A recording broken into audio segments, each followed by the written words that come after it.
그런데 여수론이 기름짐에 발로 찼도다. 내가 살찌고 비대하고 윤택함에 자기를 지으신 하나님을 버리고 자기를 구원하신 반석을 업신여겼도다.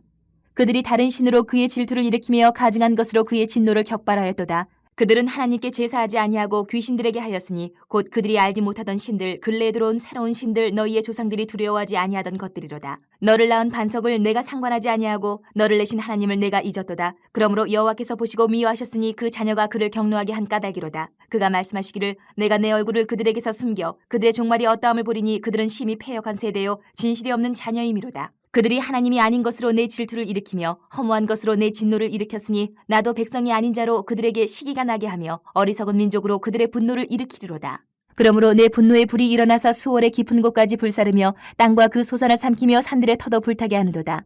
내가 재앙을 그들 위에 쌓으며 내 화살이 닿을 때까지 그들을 쏘리로다. 그들이 주림으로 쇠약하며 불같은 더위와 독한 질병에 삼켜질 것이라. 내가 들짐승의 이와 티끌에 기는 것의 독을 그들에게 보내리로다. 밖으로는 칼에 방 안에서는 놀람에 멸망하리니 젊은 남자도 처녀도 백발노인과 함께 젖먹는 아이까지 그러하리로다. 내가 그들을 흩어서 사람들 사이에서 그들에 대한 기억이 끊어지게 하리라 하였으나 혹시 내가 원수를 자극하여 그들의 원수가 잘못 생각할까 걱정하였으니 원수들이 말하기를 우리의 수단이 높으며 여호와가 이 모든 것을 행함이 아니라 할까 염려함이라. 그들은 모략이 없는 민족이라. 그들 중에 분별력이 없도다. 만일 그들이 지혜가 있어 이것을 깨달았으면 자기들의 종말을 분별하였으리라. 그들의 반석이 그들을 팔지 아니하였고 여호와께서 그들을 내주지 아니하셨더라면 어찌 하나가 천을 쫓으며 둘이 만을 도망하게 하였으리요. 진실로 그들의 반석이 우리의 반석과 같지 아니하니 우리의 원수들이 스스로 판단하도다. 이는 그들의 포도나무는 소돔의 포도나무요 고모라의 밭의 소산이라. 그들의 포도는 독이 든 포도이니 그 송이는 쓰며 그들의 포도주는 뱀의 독이요 독사의 맹독이라. 32장에 계속 모세의 하나님이 명령하신 대로 노래가 이어지고 있어요. 이 32장에 기록된 모세의 노래는 기본적으로 이스라엘 백성이 하나님의 은혜를 받아서 풍요롭게 됐는데 이 풍요로 인해서 죄를 범하면 하나님께 정말 강력한 징계를 당할 것이다 라는 경고의 메시지가 이 32장 모세의 노래에 기본적으로 깔려져 있어요. 그런데 이 어떻게 겉모습만 보면 와 정말 엄청나구나, 징계가 끔찍하구나 이렇게 느껴지는데 그 내면을 한 번만 들여다보면, 가만히 뜯어서 곱씹어 보면 그 징계의 말씀 바닥에 안에 내부에 이스라엘을 향한 하나님의 정말 뜨끈뜨끈한 사랑이 들어있다라는 것을 우리가 발견하게 될 수 있습니다. 그래서 오늘 그 하나님의 사랑하는 마음을 우리가 찾아보려고 합니다. 15절부터 시작되는 본문을 보면 이런 말로 시작해요. 여수룬이 이렇게 시작합니다. 여수룬이라는 이 말은 이스라엘을 부르는 하나님의 명칭 중에 하나인데 하나님께서 이스라엘을 부르시는 명칭 중에 여수룬이라는 말을 한 번씩 쓰시는데 의로운 자, 정직한 자 이런 뜻을 가지고 있어요. 여수룬은 의로운 자, 정직한 자. 이스라엘 백성을 하나님은 여수룬이라고 의로운 자, 정직한 자라고 부르시는데 그 이름값을 이스라엘 백성이 하느냐? 못하고 있다는 거죠. 이름값을. 모세는 하나님을 반석에 비유하면서 그 하나님은 이스라엘을 향해서 변함없이 사랑하시고 변함없이 신실하시고 이렇게 해주시는데 이스라엘은 그런 하나님을 업신여기고 잊고 다른 신을 섬겨서 오히려 하나님을 질투하게 만들고 진노하게 만들었다라고 노래하고 있어요.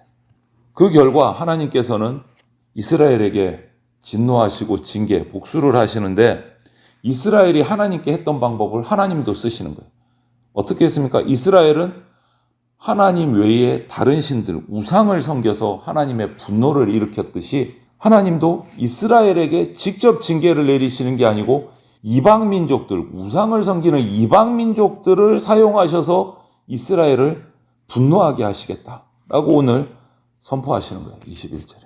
여러분 우리가 이 말씀, 이 상황을 보면서 배부를 때 배은망덕하지 않도록 조심해야 되겠다라는 생각이 떠오르는 거예요.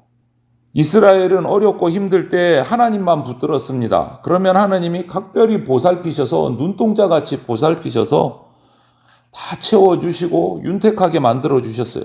그런데 그렇게 하면 언제 그랬냐는 듯이 하나님을 헌신짝처럼 버리고 우상을 숭배한 것이 이스라엘 백성의 역사예요. 배부르고 살만해지니까 말씀을 읽어야 된다. 말씀대로 살아야 된다. 이 명령이 귀찮아지는 거예요. 그래서 그렇지 않으면 벌 받는다 하는 이 저주의 경고 순종하라 라는 하나님의 이 명령 대신에 축복만 약속하는 우상을 졸졸졸졸 따라다니는 이스라엘의 모습으로 바뀌어지는 거예요. 여기서 우리가 또 한번 생각해 볼 것은 나의 영적 상태는 어떤가? 하나님을 향한 태도는 어떤가? 혹시 하나님보다 하나님이 주시는 그런 것들에 더 눈이 가 있지는 않은가? 그래서 좋은 것만 받으면 주신 하나님의 은혜는 싹 다 까먹고 우상을 졸졸 따라다니고 있지는 않은가? 우리가 한번 이스라엘의 모습을 보면서 각자의 삶을, 우리의 삶을 살펴야 됩니다.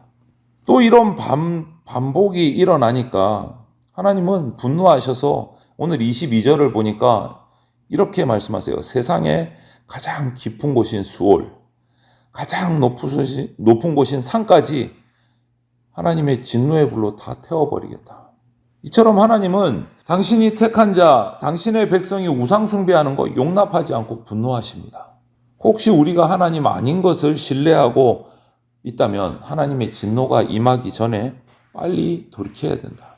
그리고 23절 그 이후로 23절, 24절, 25절을 보면 그렇게 분노하신 하나님으로부터 나타나는 정말 무시무시한 표현들이 23, 24, 25절에 기록되어 있어요. 재앙을 위해서 화살이 닿을 때까지 쏘겠다. 불같은 더위, 독한 질병, 들짐승의 이 티끌에 기는 것의 독, 끔찍한 얘기가 다 나요. 밖에서는 칼, 방 안에서는 놀람, 젖먹는 아이까지 전부 다 이 저주 가운데 속할 것이다. 정말 어마무시한 진노의 내용을 말씀하고 계세요. 하나님의 진노는요, 결국은 26절을 보면 그것도 다가 아니에요. 26절을 보면 이스라엘 백성을 결론은 아예 흩어버려가지고 사람들이 이스라엘이라는 나라가 존재했다는 사실조차도 기억하지 못하게 만들어버리겠다. 정말 어마어마한 저주의 내용을 말씀하고 계신 거예요. 우상 숭배했을 때. 그런데 여기서 반전이 일어납니다. 하나님의 분노가 바로 여기서 딱 스톱하시는 거예요. 멈추시는 거예요. 26절을 보면 내가 그들을 흩어서 사람들 사이에서 그들에 대한 기억이 끊어지게 하리라 하였으나 여기서 스톱하셨어요. 왜 이러셨을까? 하나님은 그렇게 해서 이스라엘을 완전히 없애버리시면 기억도 못하게 해버리시면 이스라엘을 그렇게 멸망시키는데 사용한 이방민족 원수들이 방자해져서 교만해져서 이스라엘이 하나님의 진노로 망한 것이 아니고 자기들이 잘나서 우리의 힘이 강해서 이스라엘을 멸절시켰다. 이렇게 소문을 낼까봐 염려하신다라고 27절에 말씀하시는 거예요. 이 장면은 사실 앞에서도 이런 장면이 어디서 나왔냐면 출애굽에서 시내산에서 모세가 40일 동안 십계명을 받으러 시내산 꼭대기에 올라갔을 때 밑에서 금송아지 우상을 만들었던 그 이스라엘 백성들을 하나님이 다 진멸하고 모세 너로부터 다시 시작하겠다 했을 때 모세가 그 패역한 이스라엘을 하나님 앞에 나가서 변호할 때 이런 논리를 사용했어요. 하나님 불러내셔놓고 여기서 다 망하면 주변의 이방 나라들이 하나님이 택한 백성을 불러내서 하나님이 멸망시켰다고 할 겁니다. 하나님 한 번만 용서해 주십시오. 이렇게 했단 말이에요, 모세가. 그런데 오늘 하나님이 그 방법을 다시 해서 스톱하셨어요. 저주를. 내가 이방을 들어서 이스라엘을 이렇게 완전히 없애버리면 이방이 자기들이 잘나서 교만해서 하나님의 이스라엘을 다 이겼다라고 소문낼까 봐. 그것은 하나님의 뜻이 아니기 때문에. 차마 하나님 사랑하시기 때문에 이스라엘을 완전히 멸절하지 않으시고 다른 원수들이 방자하게 생각할까 봐 내가 그냥 참는다라고 말씀하시는 거예요. 여러분, 세상 그 무엇도 하나님의 사랑을 막을 수가 없어요. 자기 백성을 징계하시는데 그 속에 주님의 애타는 사랑의 마음이 있다는 것을 우리가 이해를 해야 됩니다. 그리고 나서는 28절부터 33절까지는 그 이방 나라를 향해서 저주를 하십니다. 이방 나라를 향해서. 이 내용을 읽어보면서 이스라엘의 불순종하면 받을 저주를 얘기하시고 그러다가 거기서 스톱하시고 그 다음에 이방인으로 가서 그 이방에게 저주하는 그 이 하나님의 모습을 발견하면서 이런 생각이 떠올랐어요. 마치 잘못 엇나가는 자식 때문에 정말 부모가 속상해서 막 자식을 혼을 내는데 그러다가 갑자기 그 옆집 아이들보다는 우리 자식이 낫지, 내 자식이 낫지 하면서 스스로 위로하는 부모님의 모습이 떠오르는 거예요.